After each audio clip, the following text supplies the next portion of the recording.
Salam, xoş gördük. Yenə mən jurnalist Quraq Muxtar. Salamlayıram hər birinizi. Çox maraqlı bir məlumat var. Deməli, sabah 9 may deyirik, faşizm üzərində qələbənin 82-ci il dönümüdür.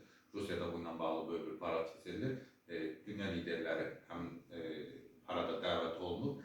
İlham Əliyev də həmin parada dəvətli idi, amma İlham Əliyev parada getməkdən imtina elədi. Yəni, əslində bu çox gözəl bir addım idi. Söhbət də gedir, imtina eləməyin səbəbi. Bilirsiniz, bir neçə gün bundan qabaq bizim deputatın deportasiya olunması, Moskva aeroportundan deportasiya olunması və digər Rusiyanın Azərbaycana qarşı olan məsələləri, təyyarə məsələsi və digər məqamları da nəzərə alanda Prezident İlham Əliyevin bu addımı Dəmir tərəfindən də kifayət qədər xoş qarşılandı. Yediğim bütün sosial şəbəkələrdə məhz bu Cənab Prezident İlham Əliyevin bu addımı kifayət qədər yüksək qiymətləndirilir. Tam doğru və yerində verilmiş qərardır.